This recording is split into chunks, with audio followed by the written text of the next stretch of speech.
right, greetings and welcome in. It's Bettor's Last Stand here. Show number 45. Already done 44 of these bad boys over the course of the last year. Matt here flying solo again. Coach and Chris are at Bocce tonight over in Bel Air, Sons of Italy. And Luke Doyle still fireballing for Post 1, who gets ready to make their push towards the Legion playoffs. So he's tied up. And then Cooley probably is golfing today, if I had to make a guess. So anyway, flying solo again. I'll have Sam here in the last hour of the program as usual, or the last segment of the program. We don't ever actually go an hour, I don't think, but we'll talk until our hearts are desired as usual. But anyway, welcome back into BLS. Good to have you with us. Hopefully you're enjoying the show. We continue to try to make it better, so be sure and give us some feedback. Contact at thepineroompodcast.com. At the Pine Room Studios, all over social media, BLS_PRP on Twitter. If you want the day-to-day updated pics and things like that I can put out daily, I usually do that on Twitter. So be sure and check it out. Keep up with everything that's going on. Lots going on in the Pine Room. We got the lager out there. We got the burger. Italian Festival coming up in a week, and we'll have our beer down there. More launch plans going into effect for a launch up in Weirton for the Pine Room Lager. So be on the lookout for all that stuff. If you haven't had it yet, give it a shot. It's pretty damn good beer, and I think you'll enjoy it. And it's Pine Room season's right around the corner. We got about a week till NFL training camp starts up, so it's starting to get to that point where people start focusing in on football. And I know that's part of the reason why I'm so low is I think these guys are just waiting for the stuff that they really like. But that's okay. We're going to still try to get you through and get you some winners, because that's what we're trying to do, and help you learn a little bit along the way. That's the never-ending story of sports betting. You're never going to learn everything, and myself included. You just keep learning and learning and learning as the industry changes and changes. And you try to find edges all you can, and take the data and analysis that you can put on a particular market, and then try to take a swing. Pirates back in the win column today. They came back and beat the Indians this afternoon, so great. Congratulations to them. We'll talk about them in a second. Anyway, BLS picks from last week. It was not a good week for us, but we were on the verge of a great week. It's one of those things when we talk about betting outright markets, whether it's futures in any sport, the major sports, or it's NASCAR, golf, week to week, you can be on the cusp of an incredibly huge score, and then you get nothing at the end, or a small consolation. If you bet it smartly, with the plays that I give out, normally you would just split a unit. So if you're betting $100, you'd put 50 on or you could tier it as well. So you just take the 100 as the unit and then split it up however you want to do it, whether it's 70-30, 60-40, 50-50, whether you recommend a win in the top 10, a win in the top 20. You'll see that commonly if you follow our picks on Bettor's Last Stand, the Twitter page, and on the Instagram. You'll see that we'll have picks, so-and-so to win and the top 20, or so-and-so to win in the top 5. So obviously your top 20s, you try to shoot for guys with bigger prices, trying to always give you value on your picks. We don't give out hardly anything minus $2 or more, very rarely, very, very rarely. Everything is in the 1 unit to 1.5 type unit, if you're laying anything. Most of the time I try to get plus money picks. I don't like to give out minus money picks, because if you work in this every day, you realize how many times those actually lose, and it's a lot. And you lose a couple of big favorites, and you're so behind. Even if you catch some good dogs, you're never going to recover. So we give out value plays here. A lot of the other places, tout services online is just oversaturated with people who are giving picks out, and a lot. I understand it from a content perspective, but as far as actually deep diving into things and following the sports and giving you valuable plays, I just don't see it. I see a lot of big favorites given every night. I see the Astros given out every night, the Dodgers given out every night. So forth. Teams who are in Tampa Bay Rays, just big favorites. The Yankees a lot, and you're just never going to turn profit for anybody if you're giving out picks like that. So we don't do that here, and I'm not saying it makes us any better than anybody else. We get our ass kicked just like anybody else, but we're not making you lay giant juice on your picks. So if you're playing with us and we win on the week, you didn't lay a ton. And if you lose on the week, you're not laying a ton either. So you're only losing a few units here and there. We were down about 12 units over the weekend, so it wasn't a good weekend. We had a terrible weekend, but Robert McIntyre, there's always a but. I guess there really shouldn't be a but because there's really no excuse. But Robert McIntyre is on the 18th hole. He birdies. He has a one-shot lead, and then Rory McIlroy proceeds to birdie 17 and 18 because there's no pressure on him. Nobody was watching. It was moved up. Start time wasn't even on TV. So anyway, he birdied the last 2 holes to beat Robert McIntyre, who we had given out at around 100 to 190 to 105 to 1, anywhere in that range you could have got him. So if we hit Robert McIntyre, then we're up about 80 units on the weekend. So that's how close of a margin that is. And then in NASCAR, really close. Joey Logano, 14 to 1, great value, finishes second. Just had some bad luck with a couple of cautions falling late. Truex was the best driver, though. He deserved to win the race, so we're not going to make excuses and say that was a bad beat. It was just you get Logano at a really good price for a guy as good as him, and you almost cash it. And then Novak Djokovic loses in the final. Had the second set won on a ball that he gets a point on literally 99 out of 100 times. Actually, you know what I would probably say? 999 out of 1,000 times he would never miss that shot, and he hit it into the net. I can't explain it. The wind, I think, played a factor in that, and I think he was at a disadvantage, and I think that they did that on purpose because they don't like him. But anyway, I'm not going to cry for him. He's still the best ever, and Alcaraz played a great match, but Djokovic had him a put away that anybody that I know who can stand upright and hold a racket would have gotten that point. And the best player ever puts it into the net because he was trying to hit it probably too hard. And if he's up 2 sets to none, there's no chance he's losing. And then he had its chance in the fourth set. He has another similar charging the net, and he puts it into the net again. He would have broke Alcaraz, and then he would have controlled the fifth set, and he would have won the match. So, Can't complain about it. That's the way it happens. When I don't like to give out favorites, but minus 125, the tournament favorite, it was ridiculous. He was far and away the best player. Alcaraz played a great match, though, on Sunday, so I can't take anything away from him. But Djokovic had him beat. He executes one of those 2 shots.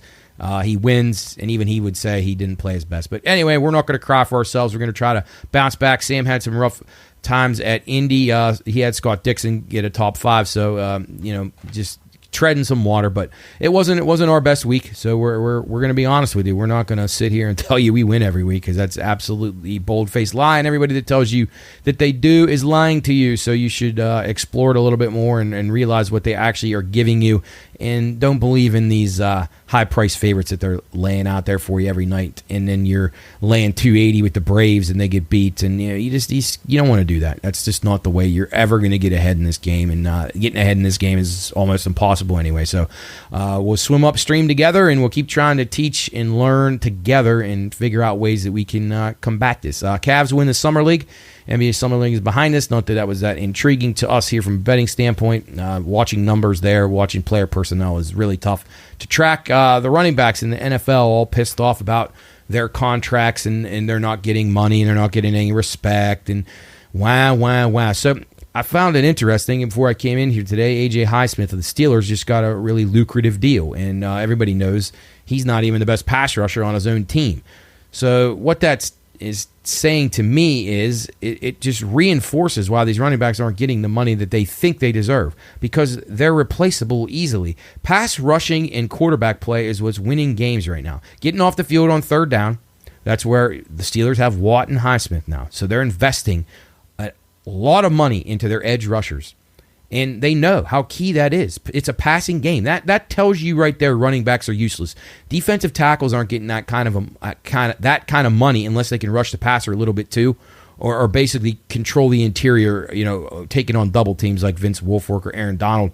But Aaron Donald could rush the passer as well. So you're seeing the shift. It's pass rushers, it's receivers, and it's quarterbacks. Not even that the receivers are overpaid, but some of them are. But it's telling you it's a passing league. So the running backs have no leg to stand on here. I don't feel sorry for them. And I saw a very misleading and disingenuous thing I think it was on Twitter yesterday, that the average kicker's salary is more than the average running back's salary. Well, what they don't take into effect is there's probably 4 times the amount of running backs in the NFL than there is kickers. Every team has one kicker.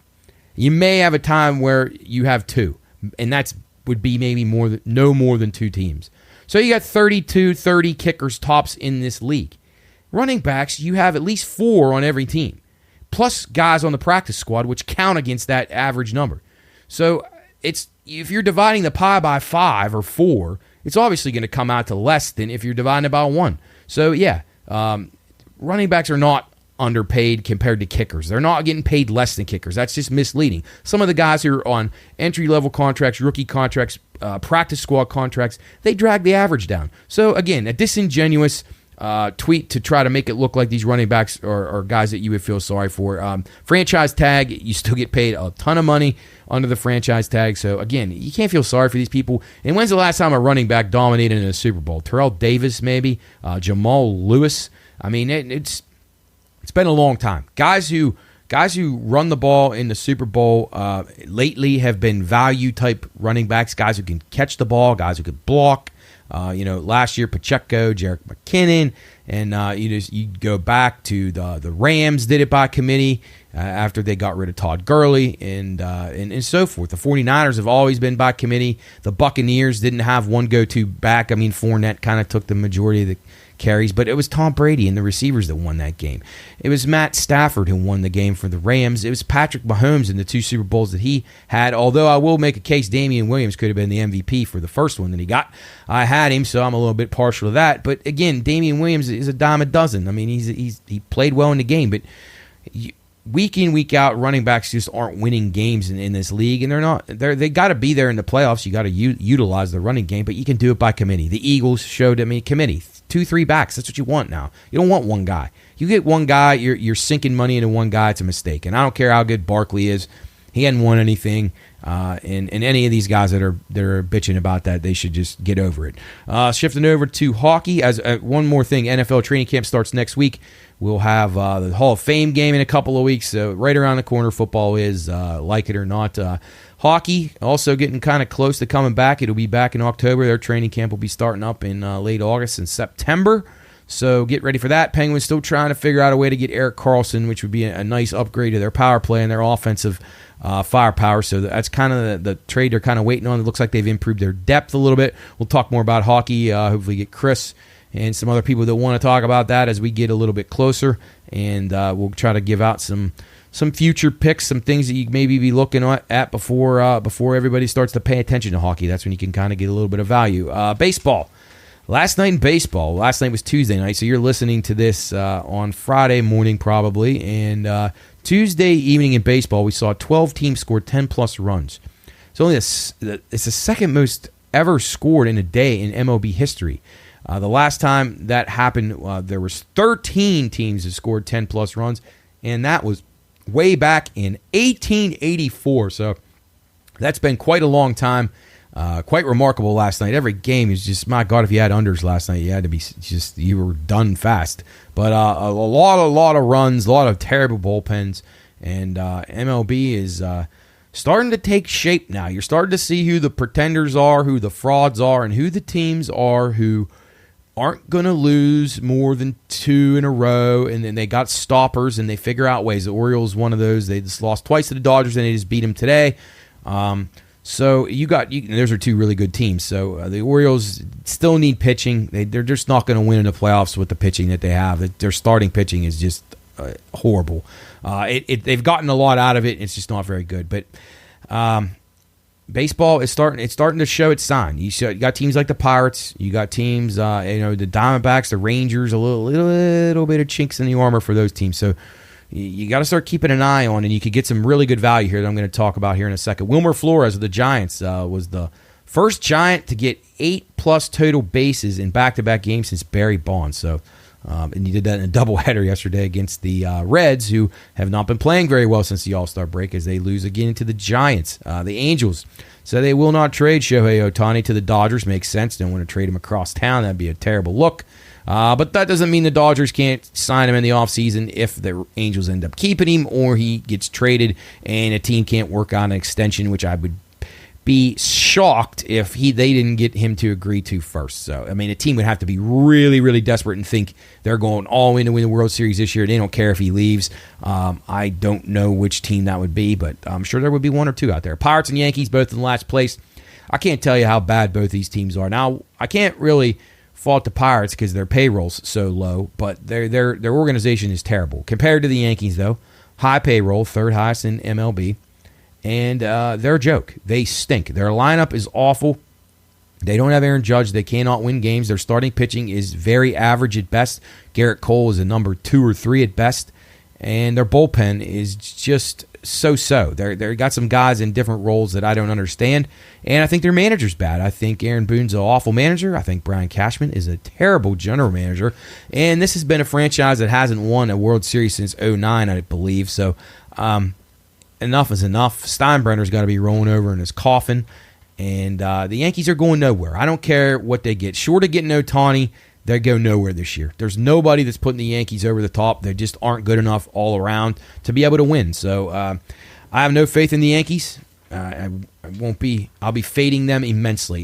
Just talking a couple of teams that I'm against and on right here. I think the Marlins are done. I think they're a team who has relied on pitching and defense, and yeah, they do everything the right way, and they play a good brand of baseball, but they don't have a good enough lineup. Their ace Alcantara has not been an ace, and they just don't have the depth in the team, and their back end of their bullpen to me is very iffy. So I'm against the Marlins. I think them to miss the playoffs right now at plus 120 is a good bet. I think they're going to start to take on water, and you're going to see that the Phillies will be the clear-cut second-best team in the NL East. I also think the Twins are a complete fraud. They just don't have a good enough lineup, and their bullpen is not very good. Their starting pitching's up and down. It's been okay. They've actually got some decent performances out of some guys, which has been shocking. But I don't see that sustaining, so I will play the Twins to miss the playoffs at plus 220. And the Yankees to miss the playoffs at minus 125, and I think that is just ludicrous. It should be more like minus $2 probably that they'll miss the playoffs. But who am I to say? You're always going to get Yankee better, so you got to kind of hedge against that. Team that I thought is starting to come alive, and rumor has it they're going to be heavily involved in the trade market, and they have a lot of room under their salary cap, which they really don't have a salary cap in baseball, but in their own mind, their own salary budgetary restrictions for the year, they've saved a lot of money. So although you may hear me say salary cap, there is no cap. They can spend as much as they want. But the Red Sox are the team I'm talking about. They have not spent a lot of money in the last couple of years, and I think they're kind of had their eye on Ohtani the whole time. I think they're going to be intriguing players here at the deadline. They're a dark horse to get him now, and if not, they may try to get him in the offseason. I think they're very much in play. They have Yoshida, who's a friend of Ohtani's, already on the team, playing very well. Red Sox plus 215 to make the playoffs right now. I highly recommend that bet. I think it's a strong bet. I can see 4 teams making it in from the AL East, and if not 3, and you'd be surprised, maybe you won't be if you listen to the show. It would not surprise me if Tampa Bay falls apart and doesn't make the playoffs, and the Red Sox, Orioles, and Blue Jays are the teams. But I still think those teams are good enough to get 4 in, and I'll be recommending to play on the Red Sox based on the fact that they are going to be heavily involved in the trade market. I think they'll try to add a starting pitcher. I think they'll try to add Ohtani. That may substitute as 2 for 1 there, as you get a pitcher and a hitter. I think they're going to be in. I do. And they got money to spend, and they're ready to go, and they're not going to just spend it on anybody. And, they took a lot of heat from myself and plenty of other people that follow the team closely. They didn't go in on anybody this year, and you were wondering why, and I think this is why. So we'll see. It might not pay off, but it might. And then staying in the AL East, I think the Toronto Blue Jays are a contender to win this division. They're only 5 out right now. They're playing good baseball right now, and they, too, are going to be involved at the trade deadline. I think they'll try to add another arm and then maybe a little bit more depth, maybe a couple more guys, bodies, maybe some help on defense as well in the infield could be helpful. But Blue Jays are live right now. They're 7-1 to win the AL East, and they have better pitching than the Orioles. So that's not back-end bullpen pitching, but starting pitching, and that's what you need in a stretch run. You can't be playing from behind in games that are nip and tuck. They're just teams are too focused. They're not going to surrender leads. Like, you're going to get their best relievers whenever they need them. They're not letting guys go too deep into games. So the Blue Jays, to me, are a serious contender to win that division. I see the Rays leaking oil badly right now. I do not think they'll win the division. I think either Baltimore or Toronto will win that division.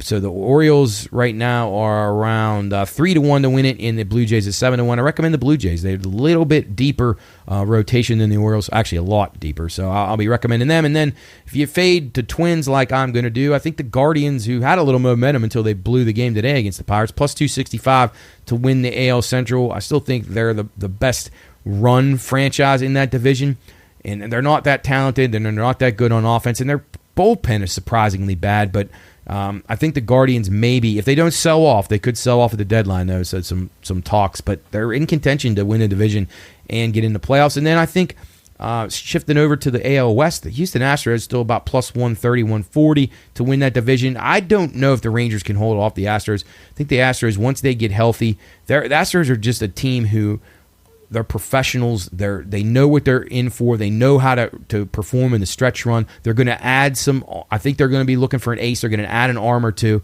and maybe another bat. And if they do that, they're going to win that division just because on pedigree. They're well managed, and they have guys that have been there, and they know how to get it done. So I think the Astros are dangerous at plus money right now.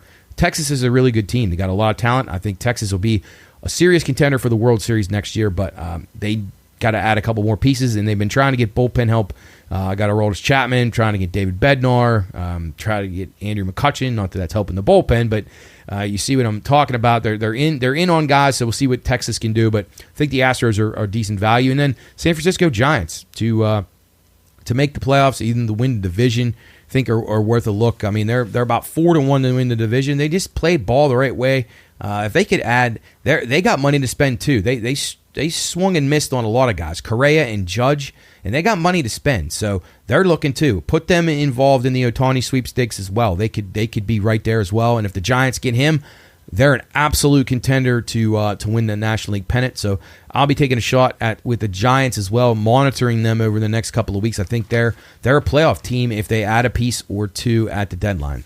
That's how I'm thinking about MLB at this point. We're going to take a break here on BLS, and then we're going to get back to talking about golf and some other things. CFL, Big 3 basketball, the TBTs here in town in Wheeling next week. So we have plenty of action shaping up over the coming weeks as we count it down to football season. It's Bettor's Last Stand. Matt with Sam to follow. We'll be right back after this, and got a long way to go, so stick with us. Reminder, Bettor's Last Stand is for informational and entertainment purposes only. All wagering activity should only be conducted by those 21 years of age or older and within the confines of federal, state, and local law. If you or someone you know has a gambling problem, contact 1-800-GAMBLER. That's 1-800-426-2537. You're watching Bettor's Last Stand.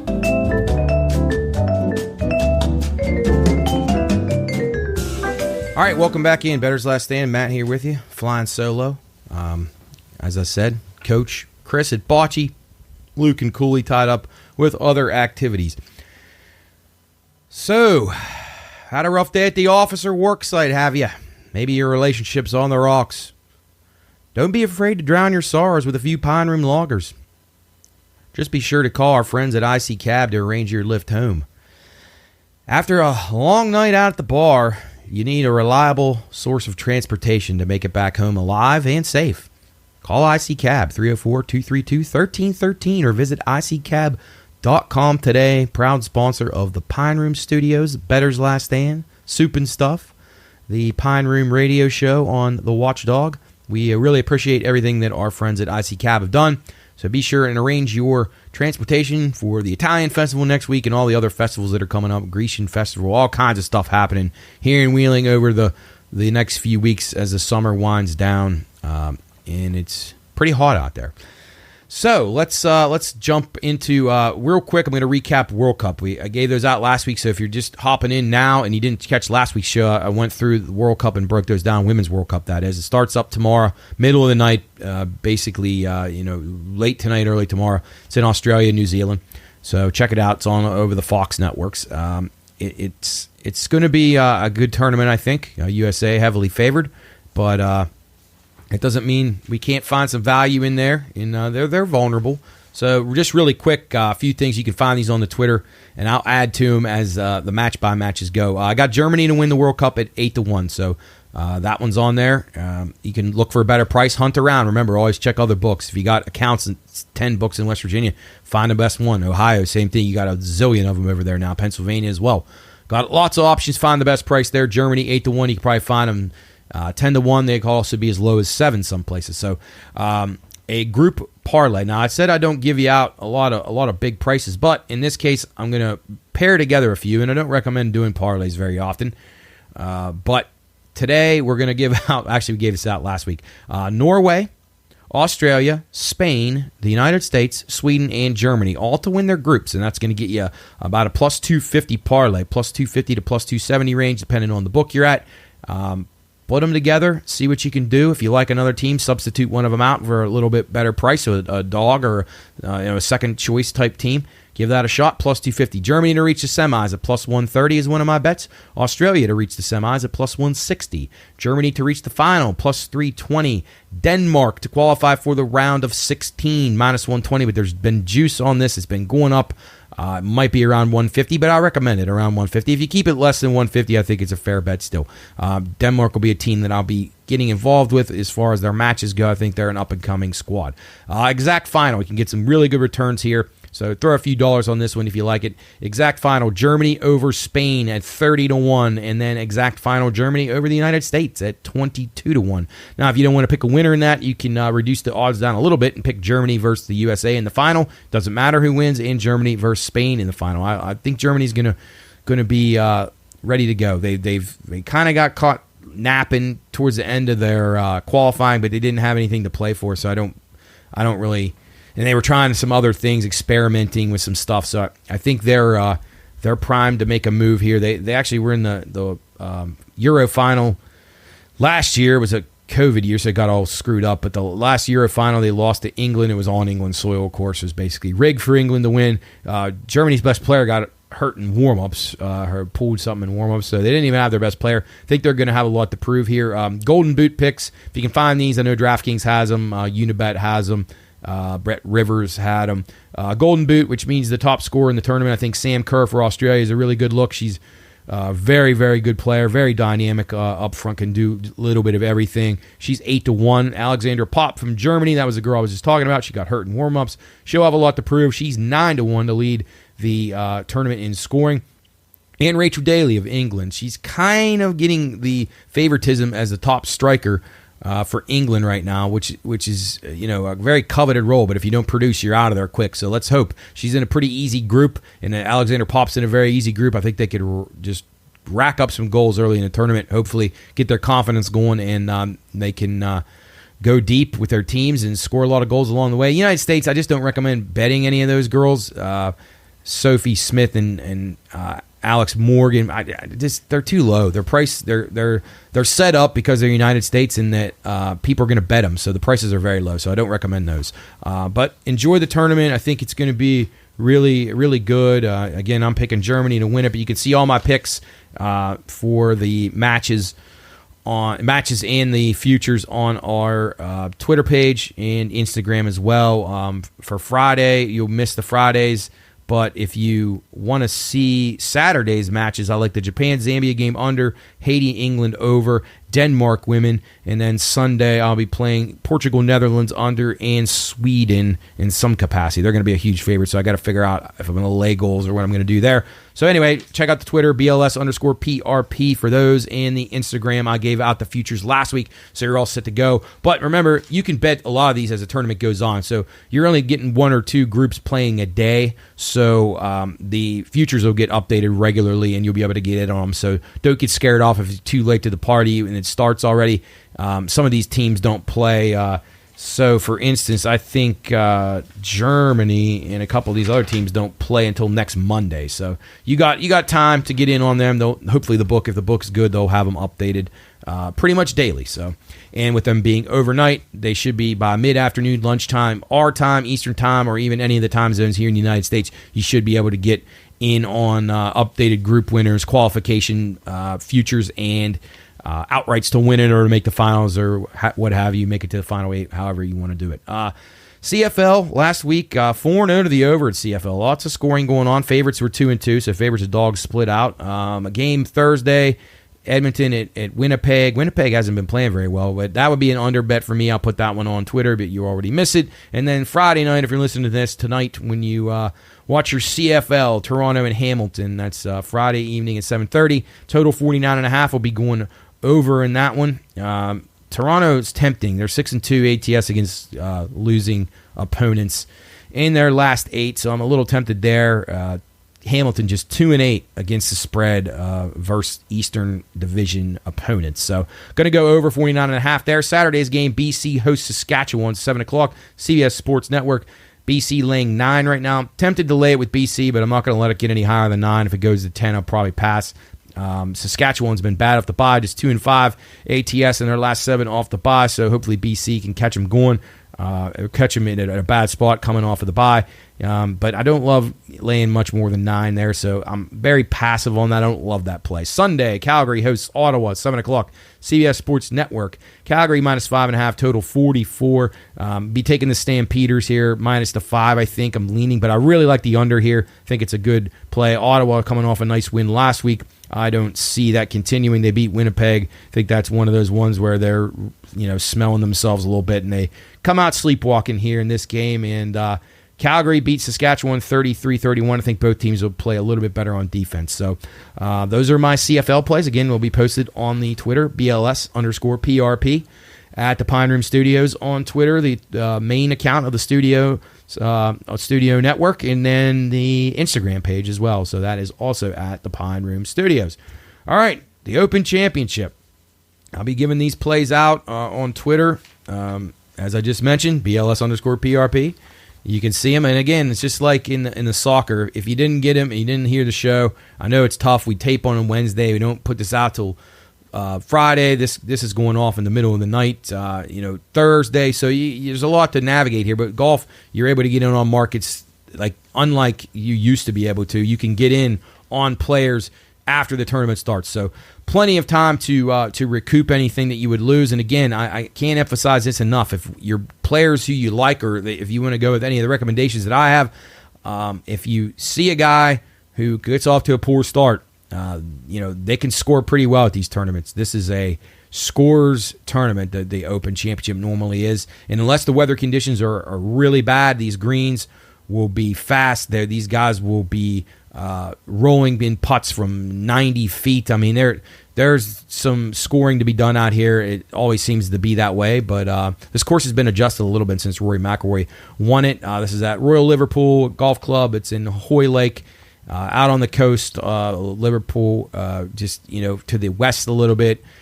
It's a links golf course, obviously, right along the sea there, basically on the Atlantic Ocean, and it's going to be quite an event. I think there'll be some guys that can score. Top tier guys that I really like. I like Victor Hovland. I like Cameron Smith, who's the defending champion. Victor Hovland around 22-1. Cam Smith probably around the 17 range. You got to shop around though. You can find these guys at better places. I see him as high as 18 actually. So. That's pretty decent. John Rahm. I don't usually recommend John Rahm a whole lot, but he didn't play very well in the U.S. Open. I think he'll be focused on bouncing back. He's a European. This tournament means a lot to him, and he's one of the best golfers in the world. And I think when you're getting Rory McIlroy and Scotty Scheffler at less than 7-1, and you got Rahm all the way up at 12. To me, Rahm's the best player of those three guys. Playing his best, he's better than Rory and Scheffler. I don't understand, again, the fascination with Rory McIlroy. Yeah, he won the Scottish Open last week. Whoop-dee. That's just a tune-up. No one's watching. Nobody cares. Rory's a loser. He's not going to win this tournament. I'd be shocked if he did. His game's been a little bit better lately, but he's a classic choker. If he gets out to a good start, he'll choke. If he's way off the lead, and he'll shoot 9 under on Sunday and finish in the top 5, and everybody say, "Oh, Rory was incredible." Maybe one round a weekend he is. I'll be passing on him, passing on Scheffler. As I mentioned, Rahm, Smith, and Hovland are my top plays. Hovland, I guess I would pick as my top play, around 22 to 25 to 1. Really, really, really like. I wouldn't put him in the top tier anymore, but I really like Bryson DeChambeau. I don't like him as a guy. I think he's an absolute idiot, but he's around 60 to 1 right now, and I think that's way, way, way too high. A few years ago, he'd have been less than 20 to 1, but people get on Live Tour. He's not well liked, and he's not bet very much. So I think you're getting a ton of value on him at 60 to 1. Top 20 for him, 2 to 1. It's a great bet. Second tier type guys, Justin Rose, 45 to 1 up to 60 to 1 some places. Top 20 for him is around 2 to 1 as well. And then R.Macintyre, who just missed last week. He's actually probably like a third tier guy, a long bomber. You can find him anywhere between 70 and 85 to 1. I take a look at him at top 20. I mean, he's a Scotsman. He's very familiar with links golf, and he can play. He's going to be in contention. Brooks Koepka, I would have had him in my top tiers, and I'll probably be recommending a play on him, but it worries me a little bit because he's playing with Patrick Cantlay and Scotty Scheffler, two of the slower players on the tour, and it seems to have bothered Koepka in the past. He's been very good in this tournament, and if he plays his A game and doesn't get bothered at 18 to 1, he's probably going to be a steal because he's going to be in contention, and this is the kind of course that Koepka can shoot probably 18, 19 under par when all is said and done on the weekend. I like Patrick Cantlay a little bit. He's worth a look at 20 to 1. Shane Lowry, he's won this tournament before. He's a European. He's an Irishman. 35 to 1, I think. Top 20 on him around 140, 160. Great win player. If you're looking for win players, Shane Lowry, great win player.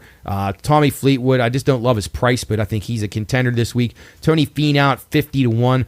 And Colin Morikawa. These are some guys who play really well in the wind. And a longer shot guy, good win player, is Adam Scott. Terrell Hatton, another guy, could be in contention, but 25 to 1 a little low for a guy with the combustible personality that he has.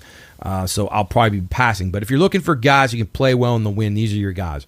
Rahm, Koepka, Schauffele, Fleetwood, Cantlay, Spieth, Morikawa, Dustin Johnson, Shane Lowry, Matt Fitzpatrick, Tony Finau, Max Homa, Justin Thomas, R.Macintyre, Adam Scott, Jason Day, Louis Oosthuizen, some of your better wind players. So keep that in mind on days where it's pretty windy over there. If you want to get in on a round score, these guys know how to do things with the ball that most mortals could not do. Couple of longer shot guys. I thought Dustin Johnson, 30 to 1, top 20 for him, plus 150. He's too talented to keep getting a price like that. But there's so many good golfers, which makes golf interesting. But real long bomb guys that I think are worth a shot. Throw $5 on them if you want to. Abraham Answer, 350 to 1. He's and actually you can find him in the range of 300 to 400 to 1. He was top 11 last year. I think he was tied for 11th last year. Been playing pretty well on the Live Tour. His game's picked up a little bit. He's worth a look. Joaquin Niemann, also a Live golfer. He was around 100 to 1. Definitely worth a peek. Thomas Dietrich, recommended him last week. Played pretty well. Had a top 25. He's 200 to 1. Top 20, he's around 6 to 1. Gary Woodland, U.S. Open champion, 125 to 1. Plus 350 to make the top 20. And then Ewan Ferguson is a young guy, 350 to 1. Top 20 is 7 to 1 for Ferguson. I think those are a couple of bombers. I mean, even a guy like Brandon Grace, who's played well here before, shot, I think, the lowest round in Open history on a Sunday one time. He didn't end up winning, but put himself in the top 5 that day. I don't think he was 9 or 10 or 11 under par. It was an incredible round. He's 200 to 1, worth a shot. Matt Wallace always plays well over here. European, 350 to 1. Top 20 for him is 9 to 1. That's incredible. And then Louis Oosthuizen. You recognize his name. He's up on the leaderboard a lot during the majors. At least he was a few years ago. His back's been acting up on him. I think he's starting to get a little healthy now. He's 120 to 1. Might be worth a peek. For Louis, you can't really ever count him out. And then Minwoo Lee. He's not really a long shot, but he's a guy that's played well over here in Europe before. He's 70 to 1 to win the tournament. So I think he's worth a look. I know that's a lot of guys, and you say, like, geez, you picked half the tournament.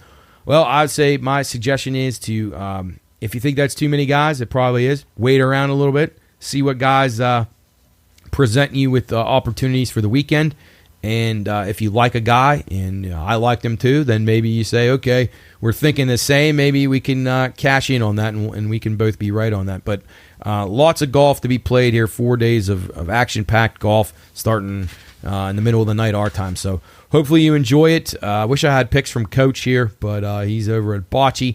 I'll have these posted on the Twitter page, and there will be some value out there. Taylor Gooch was another guy too. I didn't mention him, but he's been playing pretty well on the Live Tour and has played well here in the past. So maybe a shot with Taylor Gooch around 70-1. So you take your pick. If you like a guy this week, there's a good chance you'll get good value on him. So best of luck at the Open. I always enjoy getting up and watching the Open. So hopefully it's fun to watch. I'm sure it'll be some weather, which always makes it actually a little bit more fun if you ask me. Shifting over to Big 3 basketball.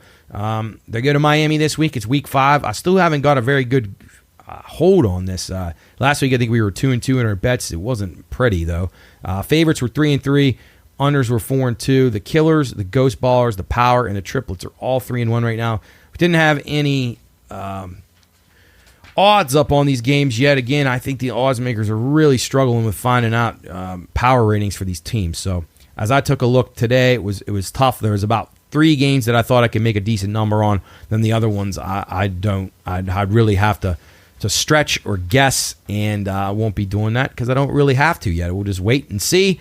We don't have to put these up for a little bit, and they play. I believe they're playing on Sunday this week. They were Saturday last week. They'll be at Miami this week on Sunday. So check out our Twitter, BLS_PRP, and at the Pine Room Studios. And I'll put my picks up for the week, but I'm not really sure you want to follow them because they haven't been very pretty, but we'll keep slugging it out. Playoffs will be in a few weeks, and I still think the product is pretty good. TBT basketball, shifting over to the local flair right now. We got TBT basketball obviously starting up today. We had a game at 2, and there's one going on right now, and then there's several games on ESPN Plus tonight.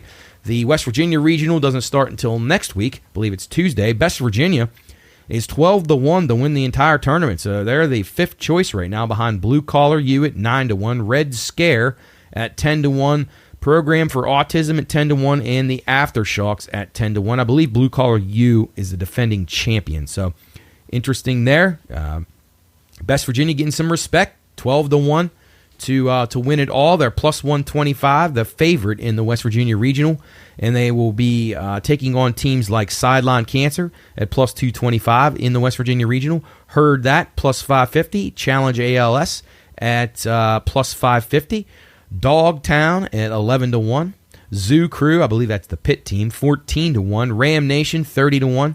And Dubois Dream, or Dubois Dream, I don't know how they're saying that, that's 50-1. So, Best Virginia, Sideline Cancer, Heard That, Challenge ALS seem to be your top contenders in the West Virginia region. Be sure and check it out over at West Bank Arena. We will have lines on that over at the Wheeling Island Casino Sportsbook, and you can find them in most of the books across the state and across the state of Ohio as well. So, TBT, the $1 million TBT in town, Italian Festival next week. So stop on down, check out the game. We had Chase Harler on our shows a couple of times. He's a friend of the podcast, and he'll be, I'm sure we'll get him on here before the tournament and probably have a couple other guests. And we're going to actually have an Italian Festival show down in a week from Friday from the Italian Festival. So be sure and stop by, say hi, and we'll probably have a guest from the TBT, as that will be the night before the finals on Saturday. That's next Saturday. The TBT comes to Wheeling and West Bank Arena, and again, Best Virginia 12-1 to win it all. So if you want to get down on that, support the local team, go ahead. But one piece of advice, when you're betting a TBT, you got to watch these line moves. So if you see them in the morning and you start seeing a line move hard towards one team, or even a total, which would be really tough with the way they do the scoring, jump on the team when the line's moving in their favor. That's usually a good sign. And then be leery. I know everybody around here is going to be rooting for Best Virginia, but you may get inflated numbers on some of the other teams, so they may be worth a look. But I would wait till the end, because you're going to get that Best Virginia money all the way up till tip-off, and maybe get in on the underdog late and get a price, because you get Best Virginia to win the game and you get the other team to cover, and it's the best of both worlds. So that's just a little tip when you're doing the TBT. Shifting over to a couple of things, we're talking about bad beats. If you had... real quick, I don't want to go on a long rant about this, but the term bad beat is getting overused now in the media, on social media especially. All these influencers, lots of young people that are getting into the sports betting thing don't really know what a bad beat truly is. A bad beat is not you lose one leg of your 9-leg same-game parlay because some guy didn't hit a home run. That is not a bad beat. Home runs are hard to hit. Paul O'Neill and Seinfeld will tell you. You can't expect the guys to hit home runs. Those are dice rolls. Like, that is playing a slot machine. That's not a bad beat. A bad beat is a guy throws in a 65-footer with a baseball throw at the end of a basketball game to cover or put it over or whatever. That's a bad beat. Or with our friend Nick had his terrible bad beat of the Warriors blowing a 7-point lead with 30 seconds. That's a bad beat. But 8, 9, 7-leg parlays where you're counting on a guy to do something very difficult, and even those statistical ones, guys scoring over so many points, guys getting so many assists, those are not really bad beats. The only types of bad beats in player props, as far as I'm concerned, when you're looking at a parlay or something like that, is in the NFL, if you have a guy that eclipsed the yards he needed to get to, and then he loses yards and he gets under it, or certain things like that, possibly. But bad beats are reserved for the worst of the worst, and we're overusing the term. You could say Robert McIntyre was kind of a bad beat, but it was 110 to 1, 105 to 1. Rory McIlroy hunted him down. I mean, yeah, it sucked. It wasn't a bad beat. I wouldn't call that a bad beat. I mean, it was an unfortunate beat, and I wouldn't completely say it wasn't bad, but it's not something that you're going to be up at night thinking about because you probably didn't expect that ticket to cash anyway. Semi-bad beat. Baseball, you can find a bad beat every single night, a true bad beat. Indians and Pirates under 9.5 on Monday night. The Pirates don't score, but the Indians score 11 times. So, I wouldn't even call that a bad beat, but that's an unfortunate one. It's a tough one to swallow.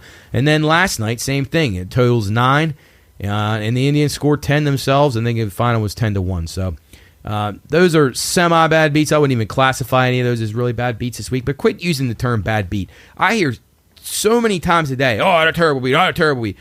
We use that too much. It's just like with people in the news media that they overuse the terms psychopath and I don't know, whatever other ones that you want to insert when they try to describe Donald Trump or vilify any other politicians. They just overuse the word. It's just not. It's not a genuine description of what a bad beat really is. So be aware of that. Educate yourself. Understand what bad beats are. I just find it hard to put a guy not hitting a home run or guy not getting to his K total, a pitcher, as a bad beat. I mean, the only way it would be a bad beat is if I don't even know. I don't know how, or if a guy hits I don't know how you could even turn that into a bad beat. I'm sure something in baseball could, but just be aware. They're not always bad beats. A few things, industry news. We fell short at Wimbledon. Djokovic fell in the final, first time since 2017. He, like I mentioned earlier in the show, he just made a couple of mistakes in wrong times, and he would have easily won that match, and probably would have won in 3 sets, 4 at the most. But his first loss at Wimbledon since 2017, so we were on the wrong end of that. Marketa Vondrousova wins the women's side. I got on her the last 2 matches, so I didn't have her to 150 to 1 that she was pre-tournament, so that would have been a nice one to have. The Pirates won 11-4 in first 5 innings bets. So if you're betting first 5, 1-11-4 ATS the last 16. Actually, it's really not ATS because it's just money line on baseball because I doubt there were run lines factored in on that. And I think the Pirates today, I think they were losing after 5, and then they ended up coming back and winning. Anyway, I could be wrong about that because I wasn't paying that much attention to the game. The NCAA found 175 sports betting violations since 2018. I think that's probably should be about 175,000 if they were really looking. I don't really know what the NCAA is trying to do with sports betting. They're really kind of flim-flamming around on that and looking like fools like usual. BetMGM reports that the Reds are their largest liability across multiple properties to win the World Series. That's expected. We got some liability on the Reds here, being kind of a local team. Reds were a big price to start the year. They're playing really well. People were jumping on the bandwagon, and they are doing well. Sticking in Cincinnati, Joe Burrow is now a favorite at some books, probably quite a few in Ohio, around 7-1. He's kind of surpassed Mahomes in certain markets, certain areas of the country. These are very regionally biased type things when you're betting on MVPs and those kinds of things. You know me, I'm not a Burrow guy. I don't think he's nearly as good as he's being portrayed, and I would not be making that bet with your money or anybody else's money, Champ's money, anybody's money. I wouldn't recommend that at all. If you're going to do MVPs, stick to what you know. Mahomes is the best, and then throw a long shot in there, somebody that's better than 7-1. If you wanted Burrow, I wouldn't recommend less than 20-1 if you ask me. Steam on the Falcons. This is a strange one too. Falcons taking steam at books across the country to be over 8.5 wins based on a favorable early season schedule. Now I find this weird in what I saw, what sportsbooks are saying, at least bookmakers that I've talked to, that the Falcons schedule to begin the season, people think they face a lot of rookie or unproven quarterbacks. But my question is, the Falcons have either a second-year guy or an unproven quarterback. I don't understand where you're seeing a value here for Atlanta. They have no stability at quarterback. Their skill position players are lacking. I don't see this as a good play at all. It's a bad division, I will give you that. But 8.5, I mean, the 9 wins, the Falcons, to me that seems extreme. I would not recommend that play whatsoever. So keep away from that one, and if you dare. But if you really like it, I guess jump in. But you can also do the alternate win totals too. So tease it down to 7, 9. It's not really called a teaser, but it's the same theory. So maybe you change the bet a little bit, get juice a little bit more, whatever you prefer. And then the last thing, cross sport parlaying starting to get bigger at books. They're starting to let you do those, and they should do it. And I'm pushing to get that added to my arsenal over at the track. You need to be able to do that. You need to be able to bet the Astros and win the World Series with Georgia football to win college football, and Duke, just say this first team that came to my head, to win college basketball, or somebody in the NBA Finals or hockey. You can get a lot of value on those things. Really, we always talk about value. You probably get sick of me saying value, but value is where you want to be here. You don't want to be surrendering a lot of capital to win a little bit. You want to surrender a little to win a lot, and that's what you can do with these. You get 3 or 4 teams in there. You mix it in. Maybe you go John Rahm to win the Open Championship. You go the Chiefs to win the AFC West. You go the Astros to win the American League, and you maybe add one more, Georgia, to win or to make the college football playoff, just say. And you put those 4 together, and boy, you would be surprised how quickly your odds jump up. You put $5, $10 on there, and you're looking at a pretty hefty payback. So explore those. Look through them. Look through the MLBs. If you want to take a shot with the team to win the American League or the National League, it gives you an option too. If you do the leagues, winning the leagues, then you can kind of you can get crafty. You can hedge. You can do some interesting things, and you always want, if you're going to do that, you want to try to have a favorite if you can in the last leg of that thing too, because then that gives you some opportunities. You get some bigger prices that you can play back and hedge if in fact you're trying to lock in a profit. And we've talked about that on the show. If you have questions, contact at thepineroompodcast.com. Message us on Twitter, BLS _PRP, and call the show, 304-214-1600. Call our show on Monday, Tuesday, or Thursday, and ask any questions you want to ask about betting or anything else that maybe you think I can help you with. I'll be happy to do it. All right, so let's wind up segment number 2. We're going to go through the AFL, my favorite league, Australian rules football, recapping week 18, or round 18, and we're going to go into round 19. Port Adelaide last week got caught resting some guys. They played Carlton, did not play well, but I think they were saving guys. They had some guys hurt, had a couple guys suspended. I think they're kind of were waiting for this next game, and that's this week against Collingwood.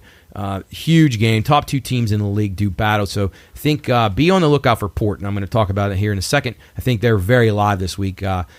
And don't look now. The Geelong Cats, we had them I never had them dead and buried. I kept saying early in the season, keep on this team. You're going to get a better price on them in the long run. They're starting to click it in gear. They're now unbeaten in their last 4. They have a draw in there as well. But they do play 3 really good teams in the next few weeks, starting with Brisbane this week. So keep an eye on them. I think they're still live to be dangerous in the finals, and if they get in and get a good spot, which they're going to get in, I'd imagine, and they're very dangerous. Bad loss for the Western Bulldogs last week, just a really bad loss to Sydney, just when you were getting some momentum out of them. They stubbed their toe, and then 7 out of the 8 spots, in my estimation, are probably locked in as the Pies, the Power, the Lions, the D's, the Cats, and that's the Demons. If you're wondering at home, that's Melbourne Demons, Western Bulldogs, and the Bombers. I think they're probably likely to make it in. It's basically, to me, it's down to St. Kilda, Greater Western Sydney Giants, Carlton, Richmond, Adelaide, and my Gold Coast Suns, who probably are in trouble to fight it out for that last spot. There's a shot maybe Western or Essendon comes back and falls out of the top 8, but I think 7 of the teams are pretty sturdy in there, and we'll be talking AFL playoffs here in a couple of weeks as they have just 5 or 6 matches I think left to go. All right, let's begin. These games are on Friday evening because of the World Cup. They held back to give the ladies the full stage on Thursday, Australia and New Zealand. So a smart move by the AFL guys to hold off a day. So instead of starting the week on a Thursday, we'll start on a Friday. We got Friday, early morning, 5:50 a.m. You probably missed this one. Western at Essendon.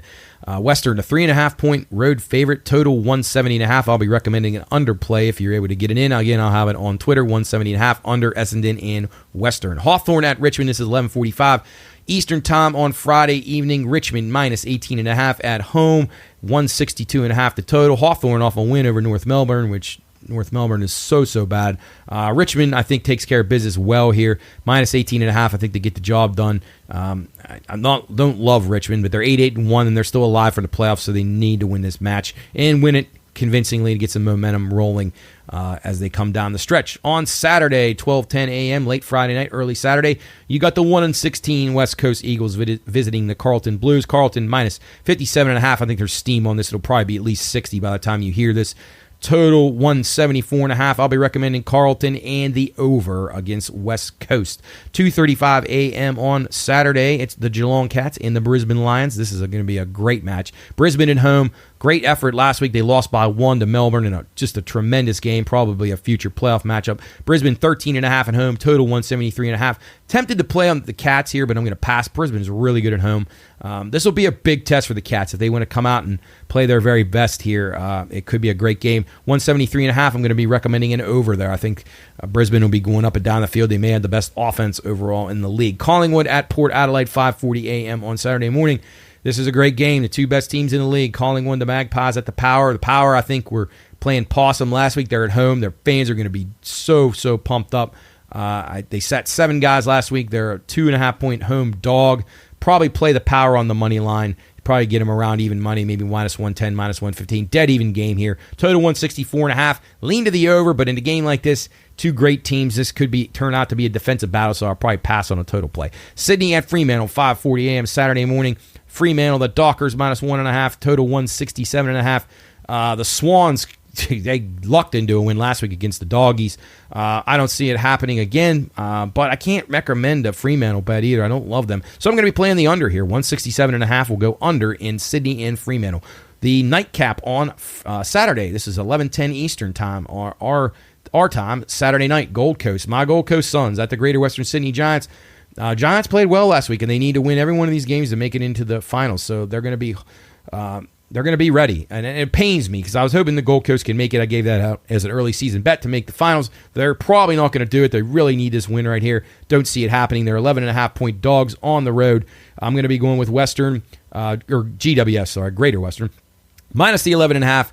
Total 168.5. I'm going to be playing under there. I think this turns into a defensive battle. GWS shut out the Crows in the fourth quarter last week. They looked great. Made up 3 scores and won the game. And then Gold Coast just can't score, period. So we'll be playing against them, unfortunately. But if we were to get a win there somehow, we'll take it. Sunday morning, 1:20 a.m., late Saturday night, however you want to do it. Melbourne hosts Adelaide. The Demons starting to play well. 18.5-point home favorites. 167.5. That's not enough points. Melbourne rolls it up on the Crows. I'll be taking Melbourne minus the 18.5 and the under 167.5. Adelaide didn't even score in the fourth quarter, as I mentioned. They're not very good, and they're limping. I think this finishes them off from playoff contention. So we'll be going Demons, and we'll be going under in that one. And then the final game, 2:40 a.m. Sunday morning, the Kangaroos of North Melbourne visiting the St. Kilda Saints. And just when St. Kilda just continues to plummet down the table, if you remember the first 5 weeks, they were on top. They're 9-8 now. They're clinging to a playoff spot. They need this win. North Melbourne, I watched the game last Saturday night. Absolute atrocious performance by North Melbourne. Their players looked like they really weren't even professionals. It was really, really horrible. And they were playing a really bad Hawthorn team. So if they were that bad against Hawthorn, St. Kilda really needs this match. It's at home. They're laying 26.5. I think the Saints get all over the Kangaroos here, and I like the under here. I don't think St. Kilda will surrender very many points. They have a very stout defense. That's one thing they can do. They don't score very much, but they got a great defense. So I'll be going with the Saints, and we'll be going with under 165.5. And that'll do it for our AFL roundup for round 19. So lots going on here in the sports betting world. Hope you've enjoyed the show so far. We're going to take a break. We're going to come back, and we're going to talk racing with Sam and then also get his thoughts on the Pirates and A.J. Highsmith and some other things going on in the sports world today. It's Bettor's Last Stand with Matt here in the Pine Room Studios. We'll be right back. Reminder, Bettor's Last Stand is for informational and entertainment purposes only. All wagering activity should only be conducted by those 21 years of age or older and within the confines of federal, state, and local law.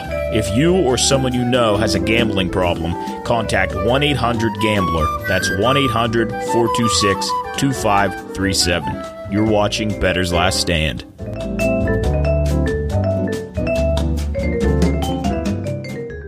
All right, welcome back in. Bettor's Last Stand. Matt here with you, joined by Sam from Upper St. Clair today. Sammy, how we doing? Bucko's back in the win column. Things are looking okay for a couple hours. For the rest of today, it's great. But man, they are on a slide that is something I don't think I've ever witnessed as a fan. Yeah, it's been quite horrible. Going into when I saw they were down 4-0 today, they had then been like aggregately outscored by the Indians like 24-25-1 in the series until they finally woke up and put a few runs on the board late. Yeah, it's I've been a fan of the Pirates my whole life, and I'm sure you have too. But yeah, man, this year has been the worst. It's actually been the worst. Well, yeah, because they tease you, and they give you this false hope that normally you're just used to not having, but they did, and so a lot of people fell for it, optimistically or naively, however you want to look at it. But I don't know. I think I really do. We talked last week. They gotta sell off some guys now. They got to trade a few dudes just to try to, because this year it's not happening. They got to try to get ready for next year, but it just worries me. This franchise concerns me. Their plan of action, just the way they handle things between Henry Davis and you got fucking 3 and 4 catchers on the roster. I mean, come on, what are we doing here? Yeah, it scares me too because everybody's like I texted you and Jared. Everybody's here now. So now what do we do? Right. There's nothing else to do. There's no other. I mean, other short of Skeens. I mean, yeah, that's it. I mean, that's your last hurrah, like the last thing that you can do, and then they'll probably have some excuse why they can't have him up at the beginning of the year. But yeah, I don't understand. You just look at the teams like the Orioles, which you've been on Adley Rutschman, just how much that catching position means to your team, and then the way that the Reds have done things, and that doesn't give you a whole lot of confidence. The Pirates just seem like they don't know how to handle all these prospects at all. No. And they have two they can call up maybe now. Skeens and this other pitcher throws like 100. Yeah, I mean, I don't know. I just think, sell off the guys. Rich Hill, get rid of him. Santana, all these guys. I heard Rich Hill freaked out today. Is that true? I didn't see, but I did read something about it. No, I didn't catch it because when I wasn't paying attention to the game, I think, when he came out. So, no, I did not see. Yeah, they said he was yelling at his teammates on the radio. Well, he's probably had enough. He's probably ready for a trade. He's probably ready to go back to the Dodgers. Ready to go to contender, yeah. Just work out of the bullpen, so something. I don't know. We'll see. All right, but on to brighter things. Let's talk some racing. Yes, please. Yeah, so we had a Monday finish for NASCAR up at Loudon. Martin Truex got to lift the giant lobster at the end of the day. He was much the best car, and I know you didn't get to see a lot of it because you were tied up at work. But a pretty solid race. I mean, it had a lot of action, a lot of passes, a lot of guys with pretty solid cars. I thought some teams showed some signs of life. Kozlowski's teams we talked about last week ran well again. Daniel Suarez ran well. I mean, you had guys that hadn't had great years in contention. Eric Almirola was a car good enough to win, but then his pit crew fucked him by not tightening the wheel. They take 2 tires, and they sit there, and they actually had to wait for gas. So they're not in a hurry at all. You could have tightened that lug nut 5 times, and he's waiting for fuel. And they got him full, obviously, but they didn't get the wheel on. And on the restart, he almost takes out other cars, too, which would have been real bad. But I know you didn't get to see much of it, but what from what you read and what you watched in clips, what were your thoughts about New Hampshire? It's a sneaky, decent track. I don't mind that track. From the highlights that I saw, it looked like good racing, but really everybody has said, yourself included, that Truex he was just dominant. Absolutely dominant. And I love it. I love that it throws a wrench into the what's Truex going to do, what does Toyota and JGR do. Yeah, puts pressure on them. The classic wheel falling off when you're in the lead. Yeah. That's why racing is great. You can have a great car, be in the lead, and somebody else can fuck you over. Yeah, no question. And when the cautions were coming late, and I had Logano, so I was kind of, and I like Truex. He was my pick to win the championship, and I think he's really good. But I was hoping Logano could somehow catch a break, but they could never do anything on the restarts against Truex. He was just too good, and we've seen it time and time again. When his crew finds the right setup for him, and he has a good car, he's almost unbeatable. He really just dominates races. When he wins, he dominates.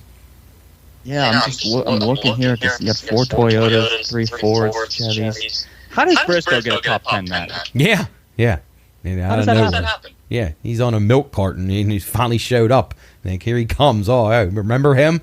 Like, yeah, it's shocking to see his name up there. But yeah, I guess everybody has a lucky run once in a while. But yeah, it was a good race. I wish it would have been on Sunday so more people could have enjoyed it. But pretty solid. NASCAR's had some exciting races back to back now, and now we go to a place that I don't mind. This place, I know people say going to it in real life sucks. It's so big, but on TV, Pocono is a good watcher's racetrack in my opinion. What do you think? Yeah, they always do that beautiful zoom out. And they show the mountains, the Poconos. Yeah, and beauty. Yeah, Pocono, get your lover's weekend up there at Pocono, take the girl to the race. Yeah, it's perfect. It's a I love you like some NASCAR. Yes, exactly. Hopefully you were camping out. Yeah, that'd be real fun. But before we get to that, let's jump back over to open wheel. We're back in F1 this week, Hungarian Grand Prix. Guess who's favored? I know that's shocking. Max Verstappen again. Unbelievable. This guy's really good, I think. He is good, Matt. Real freaking good. Yeah, so defending champ as usual. So he won here at the Hungarian Grand Prix last time. Lewis Hamilton, George Russell both ran in the top 3. Carlos Sainz, Sergio Perez, Charles Leclerc, Lando Norris, Fernando Alonso, the top 8. Probably not much to recommend outside of Max, but do you think any momentum is carried over from the McLaren team, and are they worth a shot at a podium finish, and or the Mercedes team? Do they they've been running pretty well. Do they stay up near the top, and then does Sergio Perez take a step back up to get that podium again? He's been out of there for a little bit. Well, personally, with Sergio, I hope that he doesn't get a podium because I love the drama. Right. I love it. I just love that Ricardo coming in. They say Perez wants his seat. The pressure's been on Perez. Really what I'm looking at is McLaren. Can McLaren do it again? That's the biggest theme for me the whole week. I don't really care about Mercedes, Ferrari. Red Bull's going to win. I want to see if McLaren, if they can really push themselves towards, the Mercedes and the Aston Martins really being up there and contending. Yeah, no doubt about it. Do you think Fernando Alonso bounces back? He didn't have his best race last week. I mean, I thought he was worth a look, maybe in a top 3. He needs to bounce back. Aston Martin needs all those points that they can get. Yeah. Any outsiders? Any guys that maybe can knock on the door of a top 6 out of nowhere? I don't know. It's hard to find, I guess. I'm just going to say it because he's back this week, and people love it. The Honey Badger. Daniel Ricciardo. Sure. Matt, he's going to finish like 15th. I know it. That's what my gut and my heart say. But yeah, let's give it a whirl. Yeah, no, hey, roll the dice with him. Maybe he gets a little momentum. There's already talk about him taking some other guys' seats next year already. So yeah, so he goes from forgotten about to getting a temporary ride, and now he might be the hot commodity if he can put together a few good finishes, some points finishes for the end of the season. He may parlay that into a nice ride and a good financial setup for him. Yeah, it's funny you say that. I think last week Logan Sargent in the Williams camp, they kind of secured themselves too. Yeah, that was a huge drive from Logan Sargent. Yes, yeah, huge. Yeah, I know. That's Williams showing some signs of life. They're actually finishing ahead of some people for once. It's shocking. Hell's freezing over. Yeah, really, it is. Or maybe hell is coming to earth because it's hot out. That's true. That's true. One explanation or another has got to be. So, all right, let's jump over to Indy Car. Christian Lundgaard at 100-1. I saw him like 110, 105. Great price at Toronto. Wins at just a great return on investment. What were your observations from that race and from Toronto, and then this strange Iowa doubleheader, which I actually read into a little bit more. But first, let me get your thoughts on Lundgaard winning in Toronto. I think Lundgaard winning that is awesome. That's the exact reason why I love IndyCar so much. Christian Lundgaard, no one would have said he was going to get an IndyCar victory this year. From the polls as well. Right. Just had the best car, yeah. And it just shows that like how close the cars really are. And it was just great. I really did think it was great. I love the Pelot's. He's pulling away with it, but still other winners. I thought it was overall pretty damn good.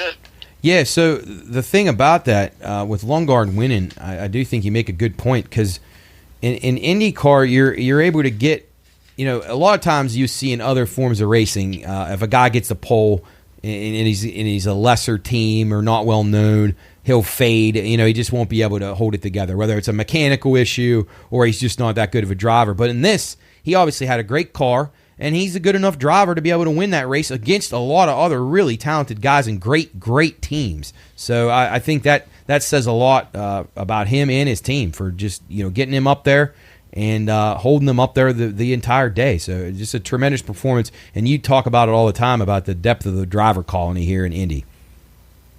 Ray Hall really needed that win. Sure. Really bad. Yeah, because they have not had the easiest season. That's for sure. No. Yeah, that's one that the whole team is really excited about. So all right, let's shift over to Iowa. So I was researching a little bit about this. This thing they have going here is quite impressive. It's like this giant festival. I didn't know why they did. So folks who are listening and watching, this IndyCar weekend, they're actually running 2 races back-to-back days at this Iowa Speedway. So it's quite interesting. So you're going to have one on I think is it Saturday, Sunday? I think they're doing it. Yeah, Saturday and Sunday. Yeah. Sunday. So Saturday and Sunday, back-to-back days, you're going 250 miles. And but I looked at some of the acts that were booked that played this last year. It was like Kenny Chesney and Ed Sheeran and like these monster acts. So they must be trying to bring every single person that lives in the heartland of America to Iowa for this weekend. And one race just wasn't enough. They had to have 2.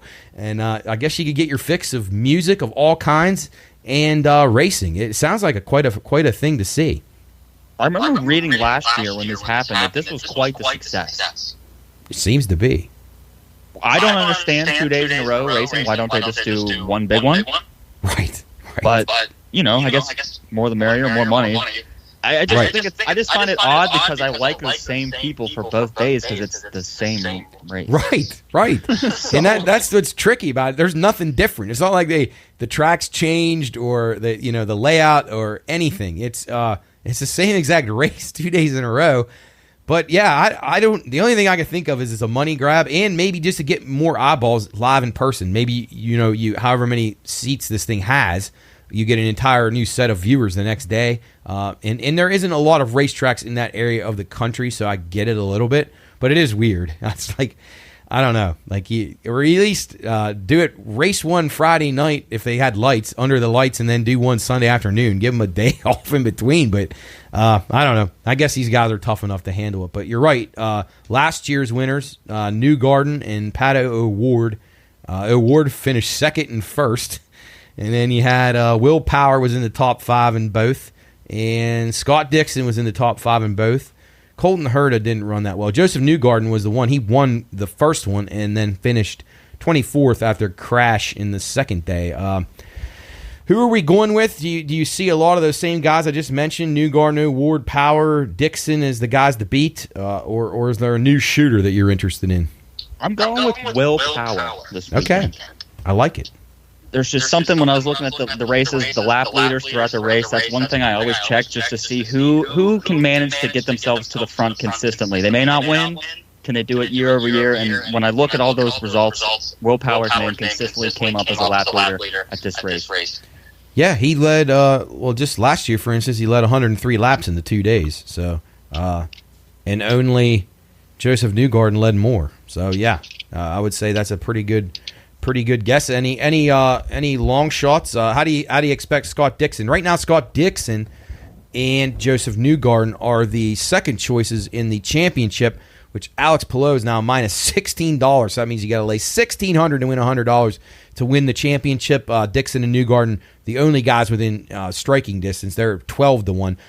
You obviously like Newgarden and Dixon. You've given them out here before, but do you think either one of them has a chance to contend in this race and in the championship?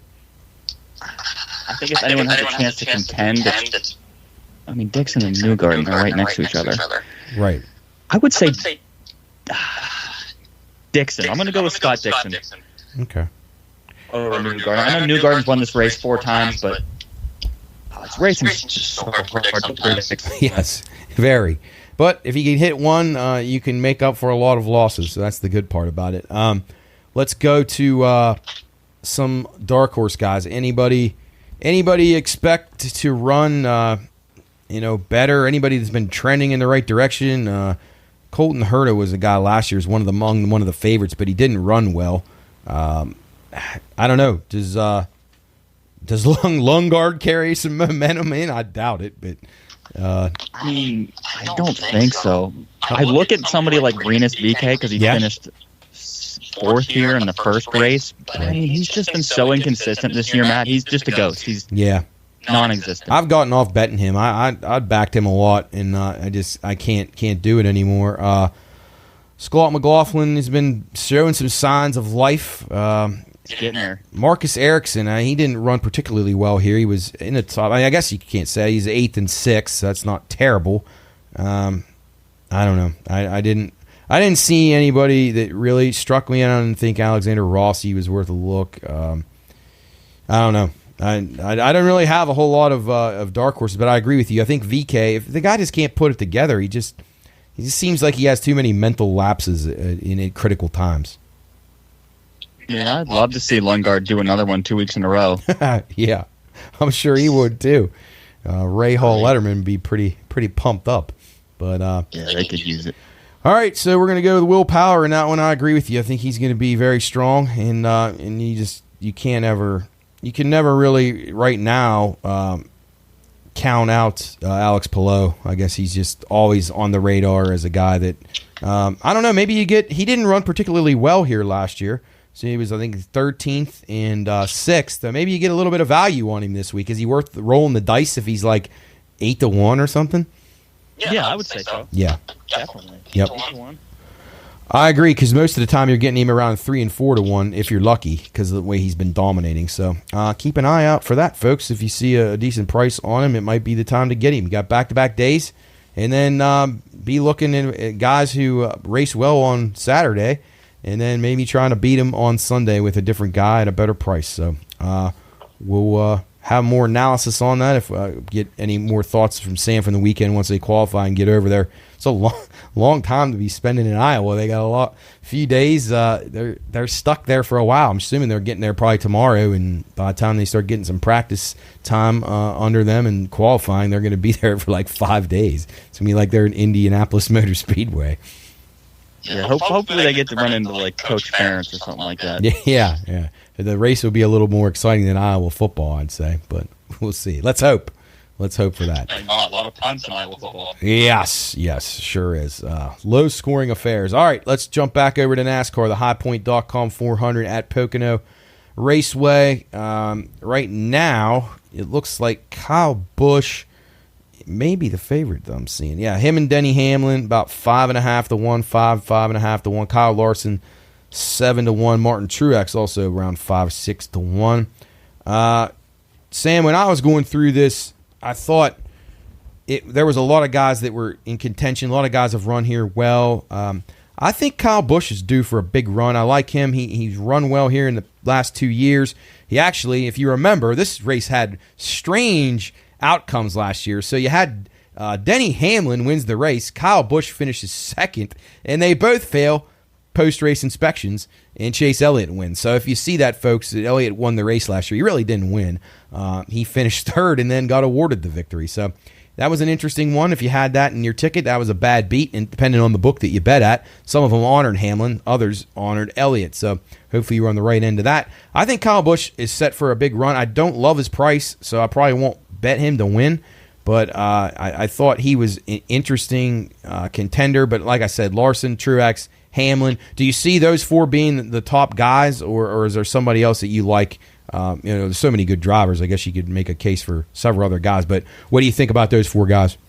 I've got three names highlighted. It's Denny Hamlin, Kyle Larson, Kyle Busch. Yep. Well, you were on the same page with that. My three that I like. I love the Toyotas in general. I have a note here that says I love the Toyotas, but if it's Chevy, it's Hendrick or Trackhouse. Yep, I got the exact same note written down on the bottom of this paper. Chevy to win, Hendrick and Trackhouse, and I put maybe RCR, just maybe, but I don't know. I have an Eric Jones question mark, and then I noted that McDowell finished P6 here last year. I don't know, but McDowell's showing some signs here and there. He is. He's actually been pretty solid. I'd say he's had a pretty good year for a guy that, his caliber. In the team of his caliber, I think he's outperformed probably. It's kind of some second tier guys that I was interested in. I thought Elliott was worth a look at 12 to 1 just because he needs the race. And Pocono's been one of these tracks that's had there's a lot of strategy involved in these, whether it's fuel mileage, tires, guys, staying out late in races. It seems like it always brings some drama to the endings of these races. So I think Elliott's team would be in a position where they would definitely gamble to try to get that win here. So I think that makes him a little bit more lively at 12 to 1. And then I thought Brad Keselowski and Suarez carrying some momentum. They've been running pretty well. Brad at 35 to 1, Suarez at 25 to 1. Tyler Reddick's been sneaky good here, 14 to 1. And then Trackhouse, just going back from Suarez, the Chastain, 12 to 1. But I don't know why. I have a gut feeling that Alex Bowman's going to be a contender this week. 35 to 1. I got a gut feeling, so I'm going to be going with him as my race pick. I just said in my head, Matt didn't say Bowman, and if he doesn't say it, I got to bring it up. I knew we were on the same page. I knew it. I got a feeling. I don't know. He's starting to bring it back a little bit. He's getting settled back in after being out. I like him this week. He's won here before. I think he's won. I'm pretty sure he's won. But if not, I know he's run very well. And you mentioned it, the Hendrick cars, Larson, Elliott, Byron. You just can't count him out anywhere. He's 9 to 1. I mean, I can't bet him at 9 to 1. But Bowman at 35 to 1 looks pretty damn good. He's got the same damn equipment as those other three guys. Yeah, and I think let's see here. He won 2021 he won this race. Okay. So you saw when you were running numbers, you saw Bowman popping up from time to time? Yeah, saw him popping up the previous winter. He's in Team Hendrick. That's a huge advantage over half the field already. Sure. He's a quiet these past couple weeks. It's like the writing's on the wall, man.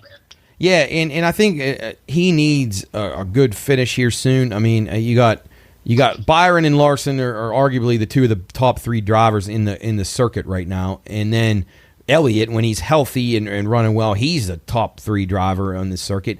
So Bowman, who had a great start to his season, a lot of momentum, and then he gets hurt, and so he's he's due to kind of make a move because eventually he's going to lose this ride. That's just too good of a car and a team. If he keeps just being mediocre and obviously sticks out as the one of the four that can't contend anymore, he's going to be gone. So to me, he needs a win very badly. So you got two teams, two Hendrick Motorsports, two of the teams that they have, the 9 and the 48, both need wins badly. So Truex has won this race before only once. It was in 2018. Do you think there's a chance? Well, here's what I'd like to know, and I don't know how much I know. I think Loudon's a track where they shift a lot. He may bring the same car here. Not like that matters like it used to, but if you're new to NASCAR, back before this new car, sometimes these guys would use the same car 2 and 3 weeks in a row if the tracks were similar. And if they had it locked in, I mean, they could. Jeff Gordon would win 5-6 races in a row back in the day. I doubt Truex can do that now, but I mean, why not? If he gets the car under him, like we said, if his team finds a setup perfectly for him, I mean, he's going to be hard to beat again. But I won't be able to bet him at 5.5 to 1. But we'll see where he qualifies, and he's riding high right now. And I definitely still consider him a very, very good contender to win the championship. I'd love it. I love that this is the old man. I need a Harvick win. That's what I need. It could come. He's 16 to 1 this week, and Harvick was in contention last week. He ran well at Loudon. He was right there. I mean, he had a car, at least a top 5 car. In a couple breaks go his way, he could win too. So, hey, how do you feel about Busch Light leaving Stewart Haas going to Trackhouse? Yeah, that's interesting. Yeah, there might be a little bitterness there. They're trying to hitch their wagon to the new up and comers, I guess.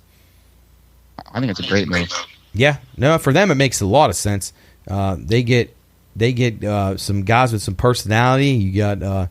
Yeah, so I mean, Trackhouse is going in the right direction in every which way. I mean, they got Daniel Suarez, who's very popular. He's bringing in an entire different demographic of race fans, and then you got Chastain, who's the guy that everyone hates, the villain. And then you got when they put somebody in a third car, they win in Chicago street race. So I mean, they got a lot of things at their disposal, and I expect them to continue to gain really good sponsors. They're I'm going to say Richard Childress is bringing another supercars racer over for the Roval. Oh, okay. Nice. People are going to be trying that out. Oh, my God, Matt. Can you imagine what that guy's number is going to be? Yeah. Oh, boy. Yeah. And I know. It's going to be really interesting. Yeah, and RCR, they man, boy, Austin Dillon, what a disaster he's been this year. Whew. Terrible. Like, when's enough? When's the grandchild card, run out? Like, he's got his own reality show and shit, and he's just been horrible. This was his worst year in a long time. Yeah. Once he got the reality show, that should have been the sign. Yeah. You got to go. Yeah. Joey Logano ran well last week, getting some momentum. I still don't think we've heard the last of him this year. What do you say? No, because every week we mention him, Matt, his name is closer and closer to P1. It's getting back to where he started in the beginning of the year. Yep. And, Brian Blaney quietly ran well last week. He just, like you said it, probably don't expect him to win maybe again this year, or maybe until the playoffs when it matters a lot. But, like, Blaney's like, I got my win. I'm good to just cruise around. But he's always solid. He's always like a safe bet for like a top 10. He doesn't have a whole lot of mistakes. One guy that I think, though, it needs to start to eliminate his mistakes is, and this one really wasn't his fault, but Chris Bell had another issue on pit road.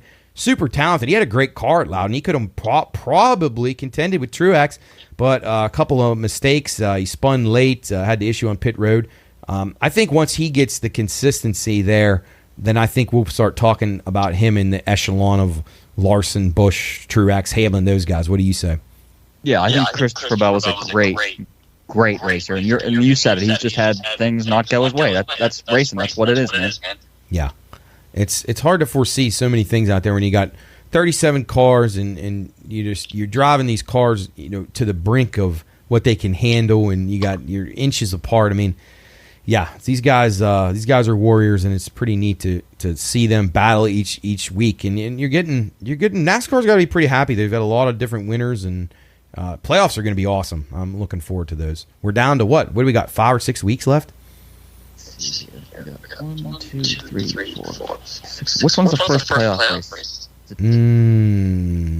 Vegas? Could be. Yeah, I want to say I looked, and I think it was 5 or 6 weeks, but it's getting down to crunch time. You only got a few more, and you got guys like Elliott that are desperate to win. Bowman, as we talked about. I mean, Harvick's going to want to win, but he'll probably point his way in. Keselowski's right now probably safe with points, but he wants to win really bad. So, yeah, I mean, there's a lot of hungry dudes out here trying to get this win. And Pocono, like I say, I like Pocono. I think it's a good TV track.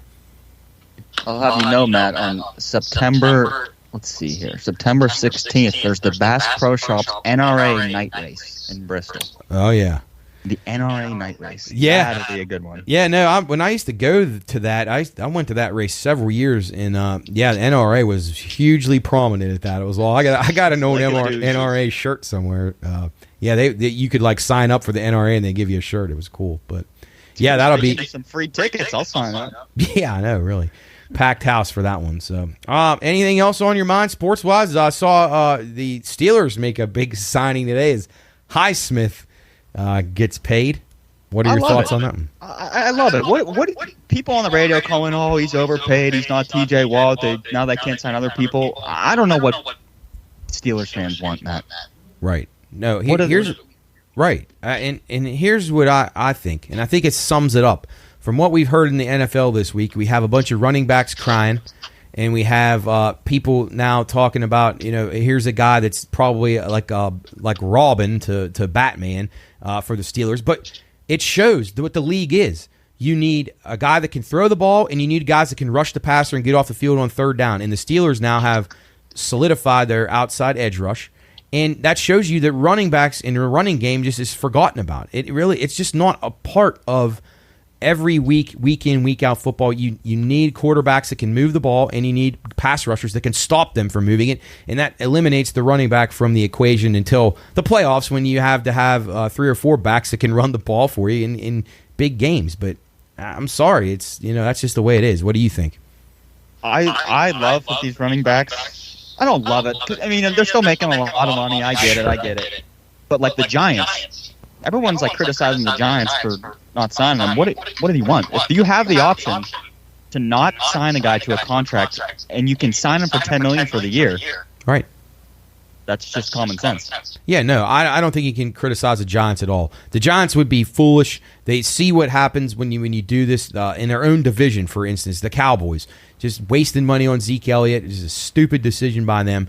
And if the Giants are right now on the cusp of starting to trend upward, but if they make another blunder, then it undoes all their progress. So I get it. Barkley's talented, but come on, like you got the Chiefs being able to win Super Bowls with Jerick McKinnon, who's been on 5 teams since he blew his ACL out, and a 7th-round draft pick in Pacheco. So I just don't think you can fault the Giants or any teams who don't want to invest in these running backs. There's not any Adrian Petersons and Terrell Davises and guys like that out there anymore.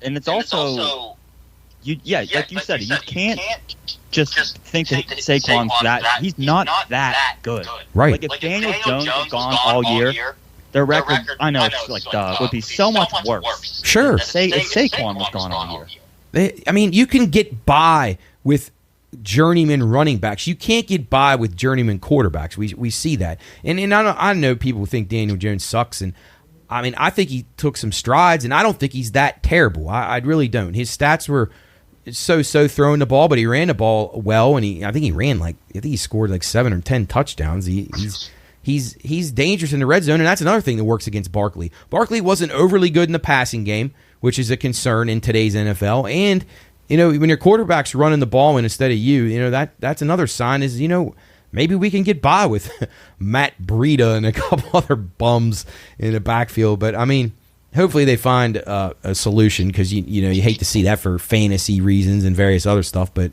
I don't blame these teams for not paying the backs. Sadly, that's just the way it is. Yeah, I just don't know what Saquon's plan is. You gonna come back, you're gonna sit out all year. Yeah, and you don't get game checks. You're gonna pull a Lev Bell. That worked out well. How quick was he out of the league after that whole thing went down? Right, and now he's apologizing to Steelers fans this week, saying, "Right, you shouldn't have left." Well, we fucking told you that, you idiot. You know what, too, and just to show you how stupid that guy is, if he stays with the Steelers, he's an all-time great. Same with Antonio Brown. But then again, I don't know. His head might have been so damaged by Burfict that it might not have mattered.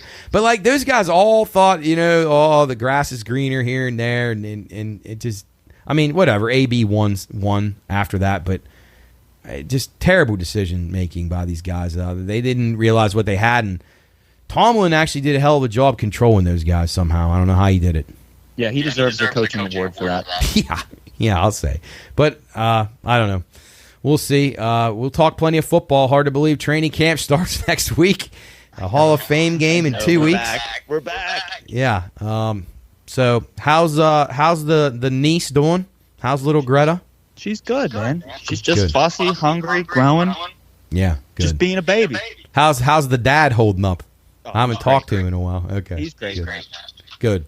All right, buddy. Well, thanks for catching up with us this week. We'll see you here in the same spot next week. Best of luck with your bets. Enjoy the racing. Enjoy the baseball. Hopefully the Pirates don't upset you too much more. Yeah, I say this reluctantly. Go Bucks. Yeah, Jared ends every show the same way, so just keep saying it, but maybe it'll come true. 2024 is the year. We'll be waiting. You know what's funny? Before I go, this is what I want to end on. I'm so glad you brought that up. Dude, it's next year. You know what I'm saying? We've heard 2 years ago, 3 years ago. It's like, holy shit. Yep. It's next year, and everybody that was supposed to be brought up next year is up this year. Yeah. So far the preview hasn't been very good, but we'll see. They may need to move on from Shelton. Shelty might have to go just to get a fresh start. Thank you. Yeah. I said that to a friend the other day. I said, if this embarrassment keeps up, 17's gone. Yeah, he's got to go. I think it would be best for the whole operation to just start fresh with this new optimism, and we'll see. But if they can find a manager that'll work cheap, they might have a chance. Yeah, all right. Just not John Russell. You don't need him. So, all right, Sam. We'll talk to you next week. Thanks for the analysis, buddy. As always, have a good weekend. Yes, sir. Later, Matt. All right, see ya. All right, that was Sam the Man from Upper St. Clair. Thanks again for him for joining us all the time here on the show. Be sure and check us out all over the radio as we're on 7 hours a week. We're actually going to have a special show next week. When you're listening to this, it'll be the week wrapping around there. We're going to have we're going to be on our regular spots, I believe, Monday and Tuesday, and then we're going to be at the Italian Festival, noon to 3 on Friday. So come on down, check us out. I'm assuming the phone lines will be open, so give us a call, 304-214-1600. Anything you want to chat about, we got plenty of cool things happening. I got some good guests lined up in the future days, and we'll talk plenty more sports and oddities and history and all kinds of other stuff that you've gotten to hear on the podcast and the various other shows here in the Pine Room Studios. So that'll do it for us here on Bettor's Last Stand. Hope you have a great weekend. Hope you win some bets. Enjoy your time and stay cool. And we'll be back here next week and try to carve out some more winners and talk sports betting here on the Pine Room Studios betting station. That's Bettor's Last Stand. It'll be good to be back with you again next week as we try to put some winners on the board. Enjoy that World Cup. Enjoy that AFL. Enjoy the Open Championship. Should be a fun weekend of sports. Football right around the corner. We'll see you next week on Bettor's Last Stand.